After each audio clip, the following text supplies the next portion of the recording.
and do all of the revisions digitally, which was a really nice feature. So this is just a sample kind of on what it looked like on the back end, what the committee review process was. It just shows dates of administrative review. Administrators met probably once a week, sometimes once every 2 weeks, but as much as possible to really go through, review the policy, read, see if there were any antiquated language or if there was any updates that they felt necessary. And then it was brought to the board policy committee for review. Once the board policy reviewed it, it then came to the board. The F and the S are first read, second read, so you can see kind of, it was really my way of keeping track of how we were accomplishing the development of the manual. The next slide just shows a sample of the policy adoption process. So this is a screenshot of board docs. It has the agenda item, which is the approval of policies. This one's for a first read, but you can see that the policy has the NYSBA number, the NYSBA title, and if it was new, or if it was replacing, or if it was revising. So that's really how we kept track of it. And this is actually our permanent record. This goes into our minutes, which is our permanent record. So if anybody is looking for proof of any type of policy or is looking to see where something is, the minutes will always have that record. And then this was also a sample of the policy manual document throughout the development process. So on our district website for years, we had a PDF document that you were able to go to the district website, click on district, click on policy manual, and this long document would come up of like 700 some odd pages. Every time a policy was adopted and it was completed, so second reading, I went in to the policy manual and I read it out, the title, and I put what it was replaced by so that you can find it in board docs, and then the board docs in the blue is a hyperlink. So it actually gave you kind of an avenue to be able to navigate you to the new manual. And within that process, we really were working out of 2 manuals, but there should have never been 2 of the same policy, if that makes sense. Mm-hmm. So where are we now? Upon board adoption on August 27th, the district policy manual has officially been adopted. It is complete. The manual will be maintained digitally by board docs, and it is publicly accessible online. And then each building will have a complete paper copy to be accessible in the principal's office. And then I'm just going to show you here, hopefully it works. It's a hyperlink. Mm-hmm. Here we go. So anybody who goes to our district website, excuse me, there's, you go to Board of Education, you could get to Board Docs here. Mm-hmm. And then when you click on Board Docs, it brings you to this home page. And right up here, you'll see policies. So this is the public view. And right over here on the left are all of our policies categorized by title of category. And then you click on that, and you can see our mission, vision, and value statement. You can see all of our district policies. Just scroll down over here. My hands are shaky, partially because I'm nervous, partially because I'm cold. But you can see like all of our policies here, you click on them. Some of them do have exhibits. You'll see we also added in the regulation and exhibits. So in the process of adopting our policy manual, we also went along and we adopted the regulations and the exhibits if they had one, or if they were required, or if we felt that they were necessary to back up that policy. You can also use the search bar here and say I wanted to type in school. Hopefully it works.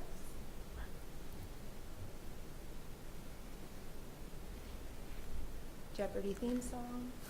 Yeah, right. It is loading, but typically it would drop down. I mean, you get an extensive search list, here you go, of all the policies that have the word school in it. I mean, tons of them. So it's a nice way if you're looking for like a policy on donations, gifts, and grants to the district. So it's just a nice way of being able to navigate and find our district policies at home. You don't have to go to a school or ask your principal or anything like that. Control tab and got that.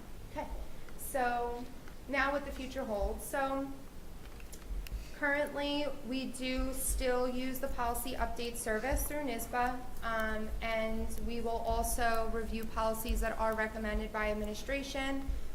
Typically, they come in. We right now have about 27 policies on a list through the NYSBA update service. What we did was, if the policy was updated prior to our development schedule, that policy was then loaded into our development schedule. So there's not a ton that needs to be updated, but there are some policies that were updated prior to the update, and we didn't go back to halt the development process. So we still have to update those. Board policy is expected to meet 4 times throughout the year, typically once a month, and administration will meet about 3 to 4 times per year prior to those board policies to gather up a bunch of policies. Again, kind of like how we did it last time, but the list will be much shorter. And so the Board of Education will have access to all the draft policies for first reading prior to the board meeting, and then upon adoption of the policies, they'll be updated and accessible via board docs. It will no longer be a big document on the website. You just go to board docs. And then on top of that, any updated policies, the buildings will get notification, and they will update it in their hard copy policy manual. Questions? No, just some feedback. So, Ms. Mahoney, thank you. We all on this board recognize what a tremendous effort this has been. So thank to you, to the administrators, to our policy committee, Ms. Anderson, Ms. Hart, and other board members that have been part of this, all of us. We know how important this is. It's really the key foundation of our board itself. You know, we're here to help create policies and manage them for the district. So that's one of the underlying principles. So it sounds like we have a great mechanism. This board docs, parents, anyone can go online and see it now. It's all updated. So that's terrific. And we have a process in place to continue any future updates. So I think that's great. Any questions from Ms. Mahoney? No, Ms. Mahoney, I just want to say I think it was a tremendous amount of information to keep organized, and I think that was no small feat for you.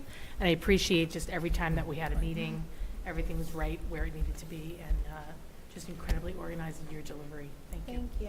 Yeah, thank you so much. For 3 years. Yeah. I appreciate you allowing me to have that opportunity and coming in and not really being from a school background. Really, I learned a ton through policy. I've read every single one of them, and just entrusting me with the organization and the capability to be able to carry out. And now that it's completed, I'm really happy about it. I know I used to joke all the time, I really love the policy meetings. I really did. I enjoyed it. So thank you. Well, thank you.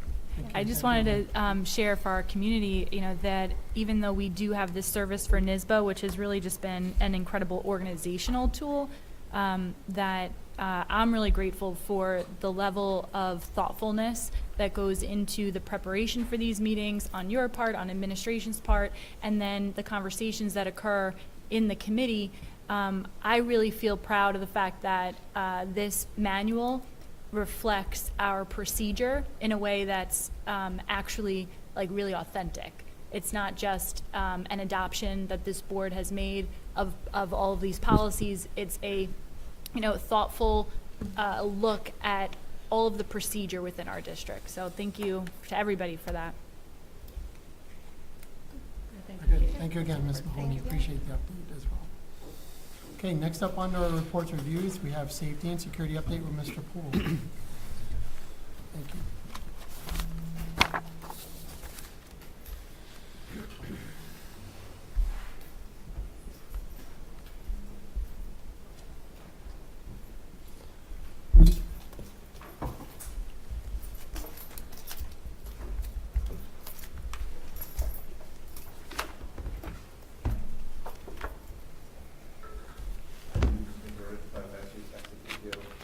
Student trustees. It's a good color. I know, I need a navy blue sticker or something. Well, good evening, and I appreciate the opportunity to update the Board of Education on district safety and security protocols. It is not just words, it is the #1 priority for the school district. There is not a day goes by that there's not a discussion on safety and security in the school district. So a topic of high importance and one that we take very, very seriously. And one that we try to do with a balance, where there's a high level of safety and security, but at the same time, we maintain the bright and vibrant culture that it takes place in our schools. Really important to do as well. So our safety and security really leans on three words: deter, detect, and delay. And I won't read off the definitions, but we want to prevent something from happening. If something happens, we want to slow it down, and we want to see it the best we can to get ahead of something that might be happening in the school district along the way. So I already mentioned that it is a topic daily of that, but it's also important to note, and I'll show that through the presentation, that we do continue to make significant investments in safety and security infrastructure in the school district. Just to note, not everything that the district does or works on is public, so I won't share everything. Along the way, some things are behind the scenes. Our foundation really rests on vigilance by all, locked doors, and a single entry. So I'm just going to go through these. These are really important. During a school day, one vehicle entryway onto campus during a school day. So at the elementaries, the crash gates close during the day. There's one opening, and there's always a guard outside. The guard is outside looking at the perimeter, scanning the opening onto the campus, and looking at the parking lot and reviewing the parking lot along the way. We have another guard in the buildings doing rounds and rotations. Guards have access to video surveillance. If they're in the car, they have mobile laptops with the exterior cameras on it. If they are in the building, they have a flat panel with the cameras in front of them that they're able to see what's happening in the district if they're commanding a post. All exterior doors are locked and checked regularly throughout the day. All classroom doors are locked during instruction. And I put a little green asterisk there because that is the most important thing we can do to prevent a tragedy in a school. If the door is locked, an intruder is not getting in. That's played out historically over time and tragically when doors aren't locked along the way. So keeping them locked is really important. Only one way into the building for visitors. Visitors are screened. We have the Raptor technology system, and they're issued a temporary badge. If a door is open to the outside, this may seem like a nuanced piece, but really, really important. If a door is open to the outside, a staff member is required to attend it. So if you're letting your class out for a physical education at the high school, and you know students can stretch out 8 feet, 10 feet apart, could be a minute, the teacher or the instructor is supposed to be by that door, making sure that the students go out and they monitor the door and close it so there's not an opportunity with the door open. Planning and preparation. Just briefly, the district has a district-wide school safety plan, and Mr. Rossini reviewed that a few meetings back. We have building-level emergency response plans. Those are not public. Those detail actions the building will take in the event of an emergency. The plans include security teams in each building with specific roles and a wide array of potential emergency situations and post-event planning. They are shared with local law enforcement. They do include detailed information about the building that law enforcement can access in a minute if they need to in the event of a crisis. We also conduct fire evacuation, lockdown, relocation, and lockout drills. We had brought in over 5 years ago a security consultant firm that brings in an added level of expertise in the field of school security to help us review and improve our safety and security position. Professional development is ongoing for all staff on safety and security. Staff are trained annually on violence prevention, mental health resources, as well as district and building level safety protocols. We've had additional training topics. We'll have them again this fall for staff conference day, crisis prevention intervention, RAVAP training, stop the bleed. Our two students mentioned that there are student assemblies in a grade level appropriate way about what are the safety and security protocols, what are the expectations, how do you handle yourself, what do you do in the very, very unlikely event of emergency.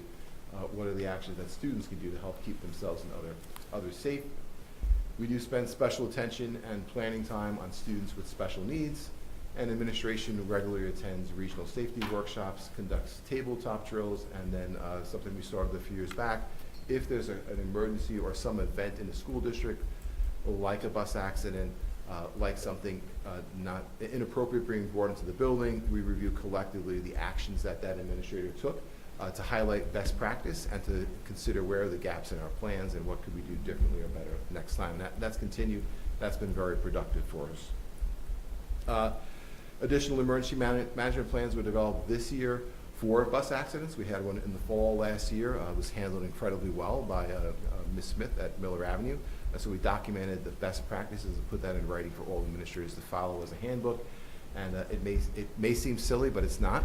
Earthquake emergency preparedness. We did have tremors last year. We all felt them. So it's good to have some plans in place where we're checking gas headers, utilities before we go about our regular business in the unlikely event that happens again. Just briefly, I mentioned training. Opening day training for all staff. It's maybe not the most fabulous way to start a school year after we have the rah, rah, rah, glad you're all back, and then we dive right into required training. But it is the most important thing we can remind our staff about. So we do dive right into emergency management training for all staff. And our staff have this at the start of the school year. They do get it throughout the school year, but it's an opportunity to dive deep at the start of the school year to remind everybody what those are. So we go over protocols and procedures, the threat assessment process, suicide prevention, and mental health behaviors, symptoms, and resources along the way, cybersecurity and data privacy.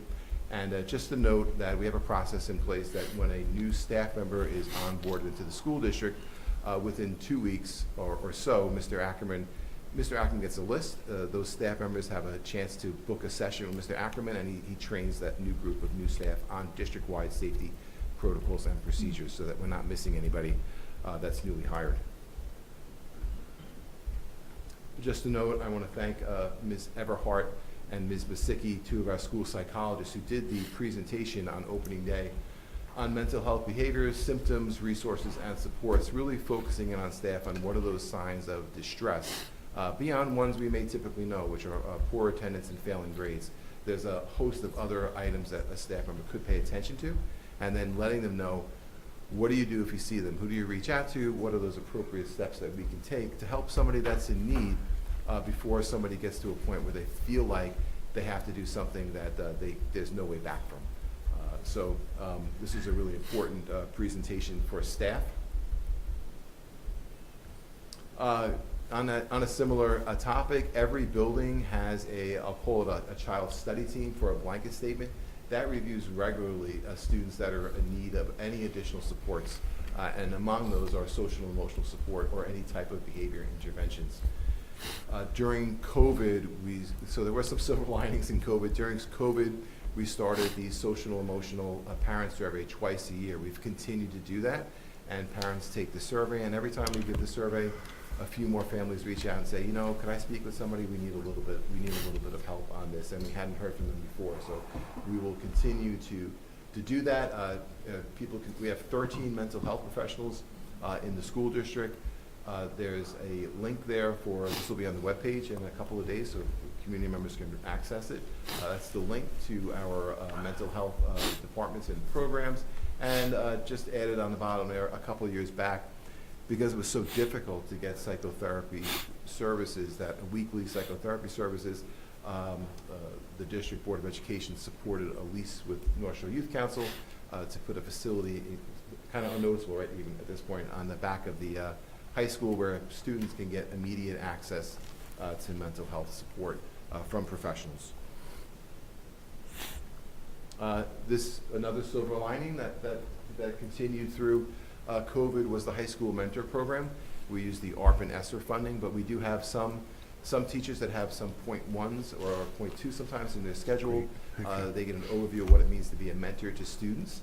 And it's a non-judgmental program for students that maybe display some of these warning signs of distress, and those students, through a conversation between building administration, school counselors, and families, are placed in a supportive high school mentor program, and that has been effective, and we continue to do that at the high school for students that are in need. Back to planning and preparation. We have security leadership, a senior guard. Each of our buildings has multiple guards. Again, our security plans are reviewed continually. In the last 5 years, we've had the Suffolk County Sheriff's Office come twice to do a full security audit. Our consultant does regular security audits, and then in accordance with recommendations that we get, as a district, we pursue those recommendations to strengthen where we are in regards to security.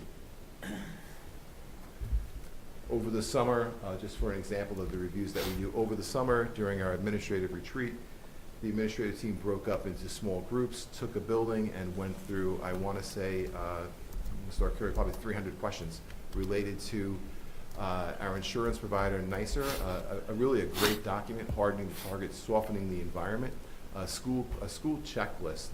And I'm not the biggest fan of checklists, but those checklists were prompts for conversation. So along the way, where in any given building, what could use some added support, or what was the position on that? And we went through that exercise and what's important about school security as a reminder to administrators, but also some things emerged as some areas in the school district where maybe another piece of fence is needed, or things like that. This was added, this was in practice before as a school district. We do send a security person around to special education classrooms to ask them to do a needs assessment. How is it going in the drills? What do you need? How are those students faring in an emergency drill situation?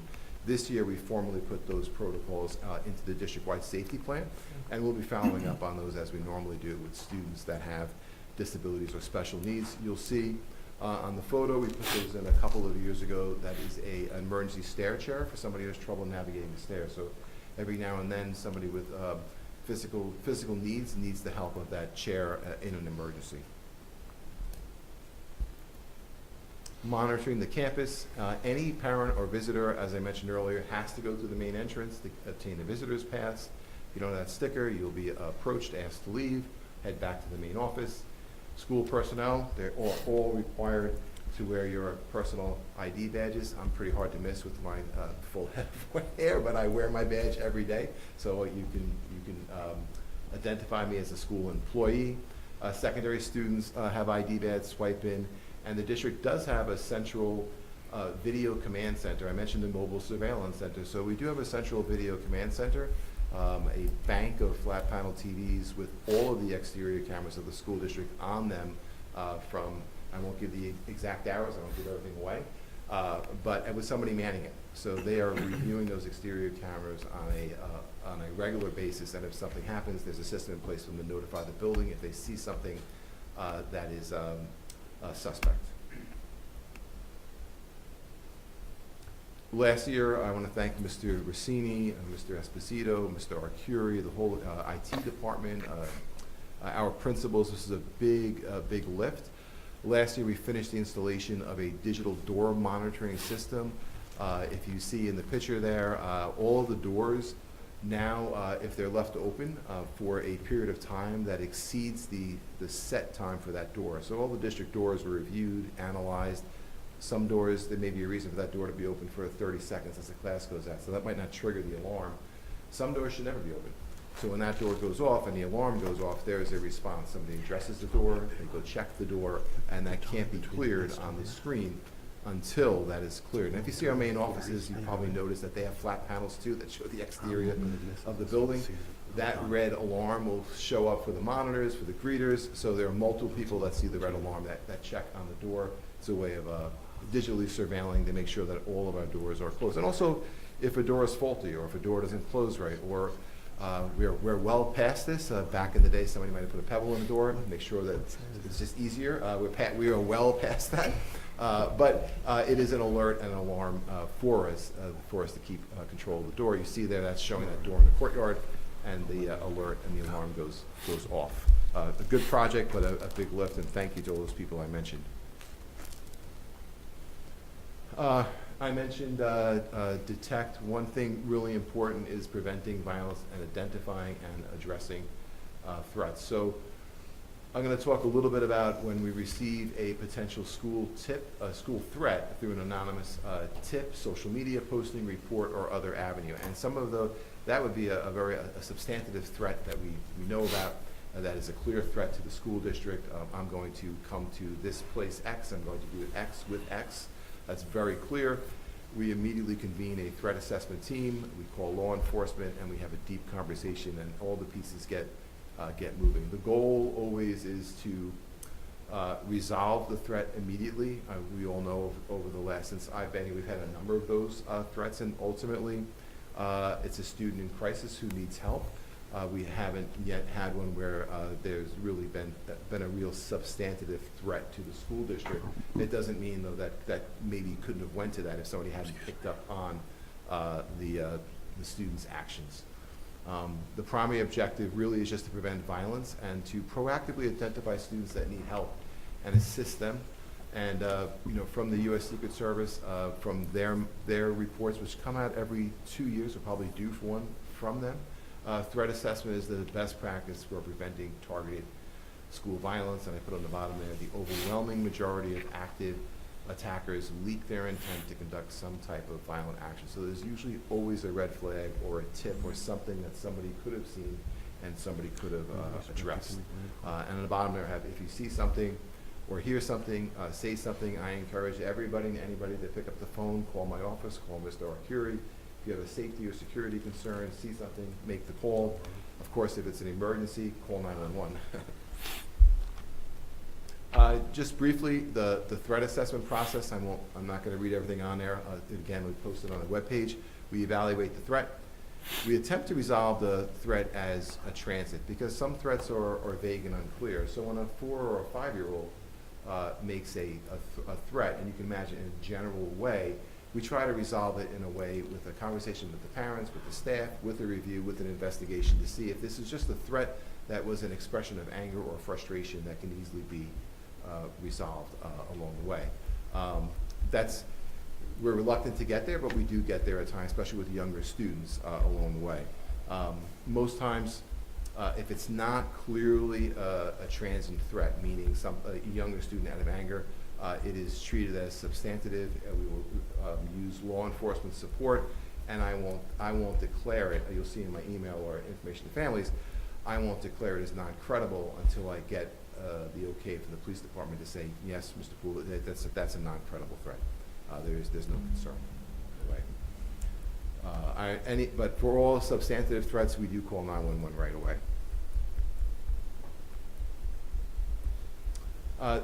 Sometimes there's a report of an unsubstantiated or unspecified threat, and those are tricky.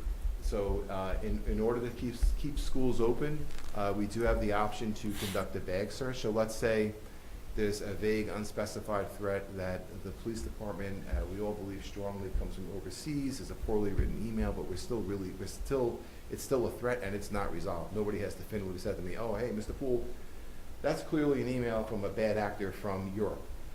So in those cases, we may decide to use a bag checking protocol in order to keep school open. So maybe tell families, hey, look, keep the bags home. Unless you really need the bag, keep the bag home. If you really need the bag, we're going to check bags tomorrow just as an added layer of safety and security. Because an unsubstantiated threat that's not resolved, if there's not a comfort level that could close the school, and I don't think anybody would argue the point that there may be some of those that require a school closure. Preventing violence and reporting. So in order for us to get that information, we have a lot of ways that could get to us. We have the Report It app on the district webpage that is used. And I want to say 99% of the time it's used appropriately and positively. People have not, one of the fears is going to be abused and they're going to get false, but it's been used appropriately. I want to say not so much for a threat to the school or somebody in the school, but lots of times the report that gets in there is somebody saying, I'm really worried about Johnny. He's been saying this and that. Can somebody please check in on him? And it may not actually be a threat of school violence. It's just a concern somebody has for that particular student in there or that. So then we will follow up on it. And I got to give a lot of kudos to our administrative team. And there have been countless times where we've talked at 11 p.m., 11:30 p.m., 12 a.m., where they picked up the phone and called the house and said, hey, we just found out about it. I'm calling you. I don't know if it's real or not, but I'm letting you know along the way. So the Report It app's been a great tool. A couple of years back, we put in the Go Guardian Beacon Alert. So we issued district Chromebooks that has a search feature, filter feature. There are keywords are searched for or typed by a student. The parents and district get notification. we will follow up the next day with our school counselors when that happens, and parents will get notified at the same time that we do that something untoward was searched for. Of course, anybody can make a phone call, make an email, and of course, if it's truly an emergency and it says that on the reported app, call 911. You can fill out the reported app, but if you really feel there's a threat, call 911 first, report it to them, and get the police involved if it's an emergency or you feel there's a threat to somebody's life or somebody else's life. We added to the webpage, this was a recommendation, and it made sense to me, some information on safe firearm storage. I think it was, firearms should be kept and secured locked tightly. There are laws surrounding that. I think I saw in the news 2 weeks ago that there was a 4-year-old who had a parent's firearm in Nassau County that the police found walking around with the parent's firearm. So responsible firearm storage, there is a link on our webpage under safety and security if anybody needs some information. That's from New York State about how to safely and securely store your firearm. So if all of the firearms are safely and securely stored and we're getting students all the help that they need and identifying those help, it should be a very safe environment. There is still in place, law enforcement takes the lead on this. They prefer it that way, although I could go for a red flag law restraining order where the police confiscate, a judge makes a ruling to confiscate a weapon for 7 days because we're worried about a student who made a threat and we know there's a firearm in the home. That is something the district could take on its own, but law enforcement has asked that we work with them, so we would work in conjunction with them. Has not been any of those in the last couple of years, if anybody's wondering, at least initiated at the school district that I'm aware of. We do participate in the SHARE program, which means that if there is an emergency on campus, law enforcement can right away access all of the video cameras in the school district to track the intruder in the school. So that is tested regularly in the school district. It's up and running. We do have a silent alarm system. It's called the Rave app. I have it on my phone. So if there is, and if you see the screen there, very similar to that, it's very simple. If there is an incident on campus that is an emergency, all staff have access to that Rave app. They are able to pull it up, and if it's I hate to say active shooter, but let's say it is an active shooter, you would press that gun icon once and then twice, and that's going to start a lot of things in motion. There'll be a rapid response, and it will pinpoint exactly where the matter is for law enforcement to arrive along the way. So it is a free service to the school district. We are invested in it, so we do go around each building. We urge staff to download it because it is a safety feature, and it's a silent alarm for anyone. It has texting capacities on it as well, so you can communicate back and forth with law enforcement via that app as the situation is happening. I mentioned some of these. Every year we do some review and add a few features. I mentioned the video command center. And you may recall last year we added the exterior emergency strobe lights to all the buildings to indicate to the community, people visiting us, and to staff coming back from a break or coming from another building, that there's a drill in place or there's a real emergency in place. So those blue lights are on. Staff know not to enter the building, to stay in their vehicle. We added that, I'll share later, we added some language to the parent emergency guide as well. We did complete some additional fencing in the school district to make it harder for somebody to access our campuses. This year we'll do a final review. I do believe that we are 99.99999% finished with the fencing of the school campuses. The second security guard for the high school guard booth, we're still commissioning that. That should be done shortly, and then additional security cameras. I think we mentioned that last year as part of the capital plan, part of the budget. Approved budget was additional security cameras and the replacement of outdated security cameras. So all of that is in place as well.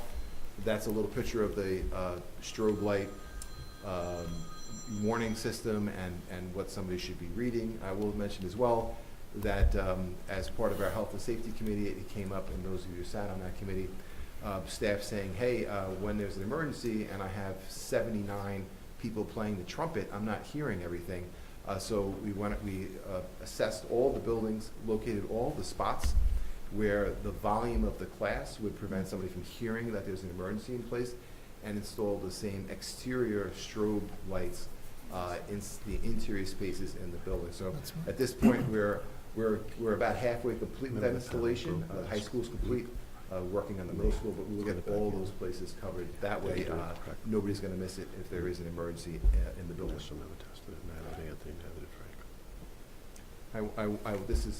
These are slides from previous year's presentations, but they're always good to include.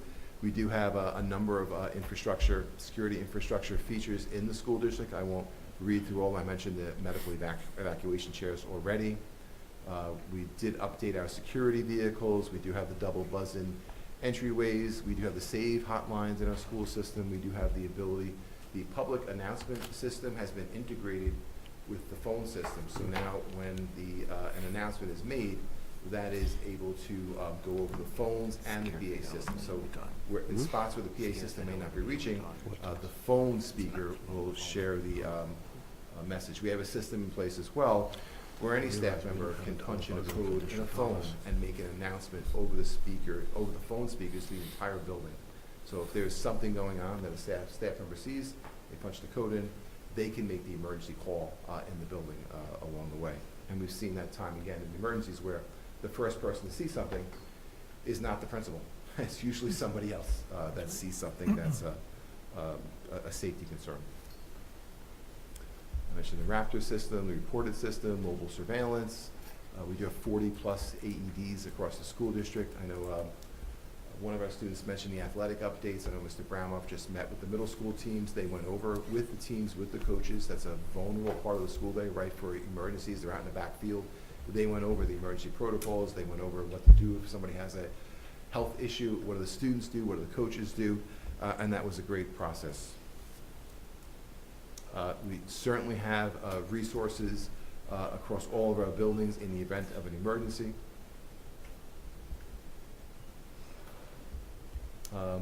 We do have a school emergency information guide. I did send that out probably the very last part of August to families and asked them to review it, what to do in the event of an emergency on campus, really explaining what's a lockdown, what's a lockout, what's a hold in place, what's a shelter in place, what do those things mean. So important for all families to review. In case of a school emergency, what to do and what not to do. Very hard not to rush to the school in the event of emergency. I'm a parent. I feel that, but that really could be problematic for the response of law enforcement and health emergency professionals. So staying by your phone and waiting for any information or communication. I promise, my role in that is communication. So when that's going on, as much as I want to rush to that building, my role is communication. Everybody else is trained in it for what those things are, and that's my role, communication. So to make sure that initial message goes out, and that as much as I have information, to send those regular messaging out so everybody knows what's happening in the event of emergency. Very hard for me to do. I'd rather rush to the scene, but we have a role. Glenn's laughing. We have a role in that. So important information on reunification. That's one area of safety and security that is not public, but everybody should know we have very detailed, crafted reunification plans that are mapped out, that have a parent check-in station, a mental health resource station. So where those reunification points are, we have them mapped out. People have roles for after. This is really for after an emergency or after an evacuation. So those are clearly defined, and we review those every year. A little more emergency planning information for families, lockdown procedures. This was newly added last year, so if you are on campus to that emergency guide, we were thinking about, well, what does a visitor do? There's so many wonderful on-campus events. If a lockdown's called while attending a school function, remain in place and wait for further directions. Odds are there's going to be an administrator or a staff member in the room with you. If in a lockdown, doors to the auditorium, classrooms, and gyms will be locked. If you're in a hallway and you're a visitor, look for the nearest exit and exit the building. But after hours for visitors, we will go into a lockdown mode. Or if you're here during the day, these are the directions. And again, I mentioned the strobe light emergency system. And I think finally, yes, I'll just say finally, this is really, truly a partnership. I mentioned it earlier, if you see something, say something.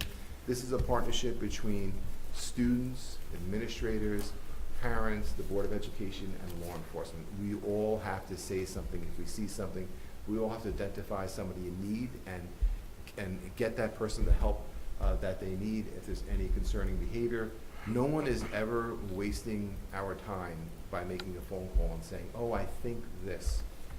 Even if you think that and we review it and there's nothing there, wonderful, thank you for taking the time to do that. Because if there is something there, 1 out of 100 times, you might be able to prevent something. It truly is our #1 priority. It's a team effort along the way. So, and thank you for giving me some time to give an update. And this will be posted on the district website in a couple of days. So a few things. Thank you, Mr. Poole, obviously, for this very important update. This was a planned update for the community tonight, for us as a board. I thought I'd say that in light of the recent tragedy that occurred in Georgia. In general, I think we've all gotten to know you, Jerry, as part of your character and who you are. The safety and security of our students, our staff, our administration, everyone here is always on the top of your mind. I think we've all witnessed that firsthand and see it in your actions and the way that you manage the district. So I think we're very proud of that, first off. This is a comprehensive piece. It's always ongoing. This is not something that's just thought of once a year, per se. The training, the things that you just took us through on the professional development day, on your superintendent conference day, tremendous. We as a board continue to support the efforts. You see the investments the district's continuing to make district-wide. And like you mentioned, it really is a partnership with everyone. This isn't just a one-size-fits-all. This is everyone in the community, everything from students on up to take part in, like you mentioned, if you see something, say something. So I think it's near and dear to all of us that we all play a role in it. So thank you again for your attention to detail on this, Jerry. Thank you. I don't know if anyone else has Yeah, anything. I just wanted to say thank you, Mr. Poole, and the administration for, countless hundreds of thousands of hours, right? Simply said, I've been seeing presentations on safety now for well over 10 years, and what I really want to highlight is just how you continue to improve and tweak the security, and you can see that in the presentation, right? So if you go back 10 years ago, these presentations were much shorter.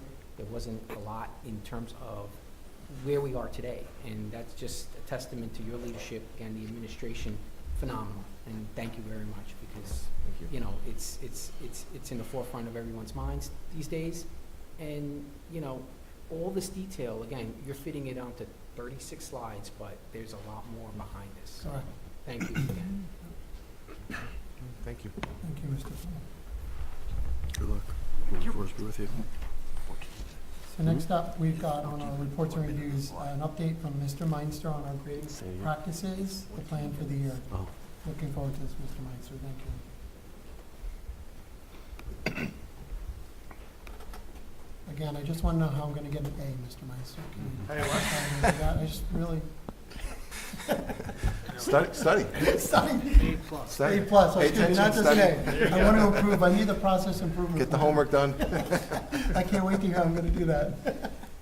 So hopefully I'll be able to answer those questions and many, many more, or Thank you, Mr. not so anymore. Tonight's presentation is a follow-up to the presentation I provided back on July 11th of the initial draft of the grading practice protocol. Just in the way of a very brief recap, administrators and departments and teachers all worked together to draft these protocols over the course of last year. The Curriculum Development Committee then met, and the subcommittee of that committee met to go through those protocols and to incorporate them into the final draft that was presented back on July 11th. Protocols address a wide range of practices. I'm not going to go through all of those again. Anybody that wants to can certainly take a look at the video from July 11th where I went through all 20 of the items in detail. We'll take a look at the ones that were modified as a result of the feedback at that meeting tonight. And again, incorporating feedback from the board, items that were in the protocol that needed to be revisited were discussed with each of the secondary faculties last week. Every teacher had the opportunity to hear about what the feedback was and how we would be looking to incorporate that into a revised and updated draft of the protocol. And then yesterday morning, I conducted a meeting with the subcommittee and all of the members to go through the feedback from the secondary staff, gather that up, and then make modifications to the protocol, which is what I'm here to share with you this evening. So these are the members of our committee. The purpose, again, these I just have all of the things that were in here before. If you recall, the main item that was the issue that needed to be revised was the fact that the original protocol had in it basically a loophole that wound up in there where inadvertently there was the possibility that in given courses there would be no avenue by which a student that had a difficulty on some type of an assessment did not have at least some opportunity to be able to demonstrate that they had learned what they had not originally and be able to have that incorporated in some way into their marking period grade. So in the protocol, those reflected themselves most primarily in item number 9, which the item dealt with retests and test corrections and retesting and rewrites. The committee spent a good deal of time yesterday really focused on that particular item, and so I'm just going to jump right to number 9. The first 8 did not change at all from the original draft that you saw here in July, but number 9 is a complete rewrite, so I'm just going to read through number 9, and then certainly we can have a discussion of any of the questions you may still have related to that. Providing students opportunities to demonstrate understanding of content they were not able to on an initial assessment is central to sound instructional practice and learning. To this end, each course will establish a process for student reassessment that will be approved by the department director and/or building administration and be articulated in the course syllabus. This will include the forms of reassessment to be offered, how they will be incorporated into the marking period grade, including any associated timeframes and procedures that will be followed. Examples of reassessment may include, but are not limited to, retesting and rewrites, conferencing and oral assessments, and alternative assessment measures. Retests, if offered, will not fully replace the original assessment score. That's actually the original language still. The process for how retests or rewrites will be incorporated into the student's grade, and there's an example of one possible way of doing that, must be articulated and will be consistent across all sections of a given course and reflected in the course syllabus. Additionally, test corrections, if offered, would only increase the initial assessment grade when they are connected with an explanation of why the original response or responses were incorrect or insufficient as the means for the student to have demonstrated their learning. Any such practice, if offered, will be articulated in the course syllabus. So this is the revision that we were able to come up with so that in every single course, the teachers, and they already have had the opportunity to collaborate with each other to see what that would look like. So in each course, the teachers of that course will have devised a common approach that they will employ for providing opportunities for students to be able to reassess after they have, well, basically if they would like to reassess an area in which they did not do well the first time around. The form that that's going to take is going to be established in each one, and as it's indicated in here, has to be approved by the department director and/or building administration. We're looking for consistency, but we also want to be able to give teachers the flexibility because each course is different in the way it's structured. Each course is different in the way that it's best assessed. And so we wanted to make sure that there was certainly a level of flexibility from course to course as to what that might look like, but to make sure that each course had a structure and that it was consistent within that course. So that is what we now have in here. And pretty much with that in place, the other considerations that we had about not providing extra credit for the sake of extra credit is still maintained the way it is because this item captures how that can be accomplished by students. So, Mr. Meinzer, yes. for consistency then, so more than likely, at the department level within a building, they'll make a decision and that will show up on the course syllabus, so a student, parent Correct. will know, okay. And, go ahead.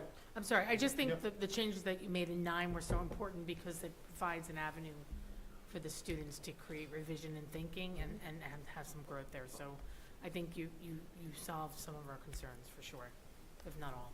For me, you did. And again, and it was, I do have to say, it was a very thoughtful and detailed discussion, again, that we did have yesterday.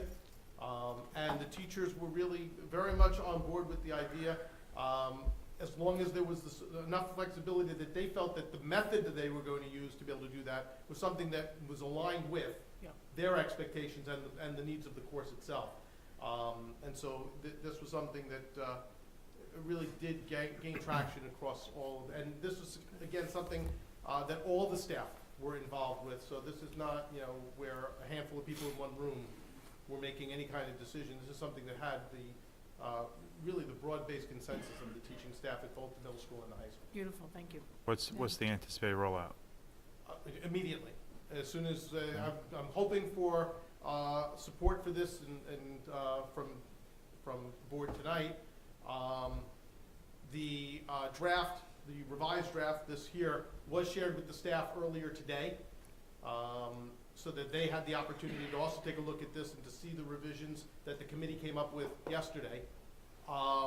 With the intent being, back in June, the original draft was shared with them, and a syllabus template was provided to teachers during a faculty meeting in June for them to actually work together back then to establish what those common practices would be for everything in the entire protocol, with the only real change being to this one item. The teachers already have had the opportunity. Today they got this. Tomorrow I will be sharing with them that we're moving full speed ahead with this, to please make sure that any final changes to their syllabi that incorporate this are completed. In all reality, if a course already had a reassessment methodology in it, then the syllabi don't change at all. For those that didn't, those changes will be made. There is a space in there and an updated template that I've also shared out with the staff. The change should be almost able to be done before the end of this week. And the expectation is that these will be ready for distribution to parents by open house, because they will be taking effect for the 24-25 school year. Yeah, I think you have a lot of support from the board toward, you know, what you've accomplished, Alan, so, Mr. Meitzer, I suggest, obviously, right, anyone have anything different than that in terms of feedback? I really appreciate this revision. I know, especially the immediacy with which you were able to work with staff and get this done. And we had such a thoughtful dialogue, and but the fact of the matter is our teachers are in the classroom, you know, accomplishing this work, and the fact that there's that autonomy within this consistency, I think it's really a great result of that dialogue. I do have to give, again, a tremendous amount of credit to the administrators and the teachers for all of the work that they did. Everybody rolled up their sleeves and really dug into this, and took it as an opportunity to really help grow our structure in supporting kids. And that's really what it's all about. So thank you. And thank you for the feedback in July, because that was incredibly insightful. You guys picked up on something that we were too close to, in all honesty, and did not recognize. And everybody, once that was pointed out, was very much interested in making the modifications that we have made here tonight. And again, just so that you can see here again, those charts at the end here are the distributions for each of the courses. There are 4 of them. And again, these have now been hard-coded into the student management system gradebook for each of the courses based on the distributions that the teachers of those courses selected, so that there will be that level of consistency. The minimum number of assignments for each of those 2 categories, single-day assessments and extended assignments, have been established, and those will be incorporated as well. That's great. So And these minimums are like quarterly? quarterly, Okay. correct. So, and none of them are lower, with one exception, none of them are lower than 2. And that we kind of covered earlier. So thank you, and I appreciate everybody's feedback and support. Thank you, Mr. Meitzer. Thank you. Appreciate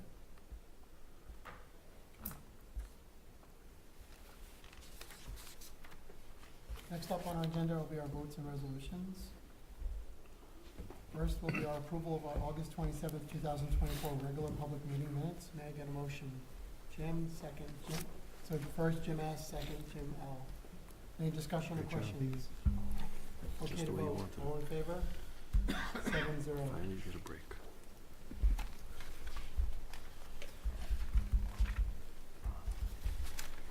Next up are Board of Education resolutions.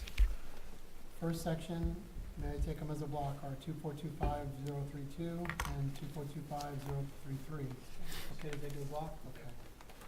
May I get a motion? Mike and then Jim S. Any discussion or questions? All in favor? 7-0. Want to thank again Caitlin and Nick here tonight and Jocelyn, who will be joining us. You were just approved to be part of our legislative committee at our district, so thanks, guys. Thank you.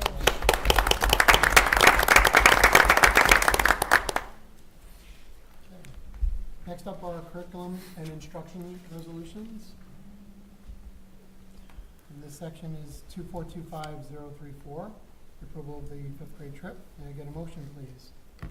Henry, second Megan. Any discussion or questions?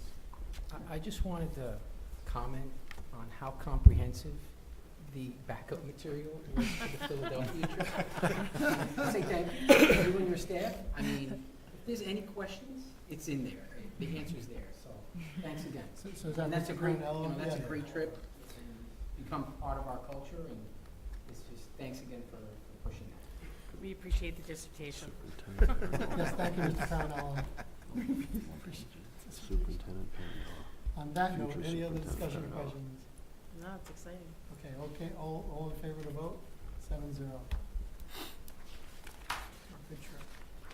Next up are business and operations resolutions. There are 3 of them. May I take them as a block? Okay, Two? Two of them? Two. Two of them. Oh, excuse me, 2 of them. I'm out, oh, my bad. I could read. So 2425035 and 2425036. May I get a motion? Mike, second Katie. Any discussion or questions? All in favor? 7-0. Yep, yours. Next up is our personnel agenda. May I get a motion? Jim S., Jim L. Any discussion or questions on personnel? All in favor? 7-0. Ms. Mahoney, any communications? I do have She has communication. some. Very exciting moment. The district received an official copy of the resolution adopted on January 8th, 24 by the New York State Public High School Athletic Association, which has designated our district as a school of distinction and excellence for another year.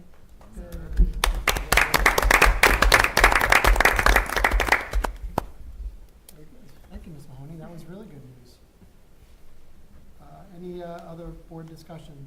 Just a quick question. I know homecoming was moved up. I mean, you share any plans with homecoming activities? Because it's September I know, I didn't mean to put you on the spot, but I know we're Um, not meeting again before homecoming, right? No, but certainly information will come out as a community about homecoming. I know it's in the planning phases with the buildings involved. I know Okay. we had to move homecoming up from late October to really quick, which really put a crimp in bringing back floats, and that was really due to the opposing team advising us that they are very, very unlikely to have a team.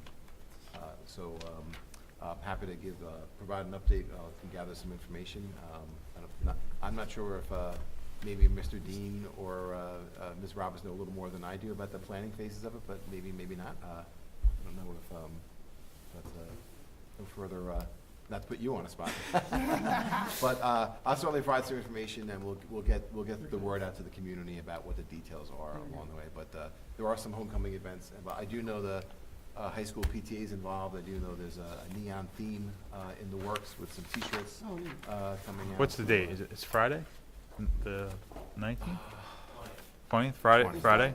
That's a Friday, 20th. 20th. Yeah, Friday night. Friday night, the okay. 20th, yeah. So right before that would be some homecoming activities and the games that night, maybe 6:45. So you know, Mr. Poole, I think the community would love to hear a robocall from you about homecoming. Yeah, I that's don't think that's we've had a, that in a while. I think that would be That's great. I practice my Wildcat, roar. I don't think we've heard that The cheer team to I'll help get you We're along looking with that. forward I'll to get I'll get the cheer team along the way. I've had some fun with the theater kids on I the know, on the you have. announcements, so, I was halfway serious on that one. yeah. New Maybe we can ultimate. get a crowd out on a Absolutely. Friday night for the There sports goes team. seniors in the high school, there's something to take away. Mr. Poole making an announcement with you all. That would be terrific. Either way, looking forward to homecoming. Any other discussion or questions from board? Okay, let's adjourn the meeting. May I get a motion, please? Sorry? Oh, yeah, I'm sorry. Stephanie, was there any other questions from No. residents? I'm sorry. No. Thank you. Okay. May I get a motion, please? Anyone Megan, here? Henry, any other discussion or questions? Okay to vote? 7-0. Thank you all. Thank you all. Have a great night.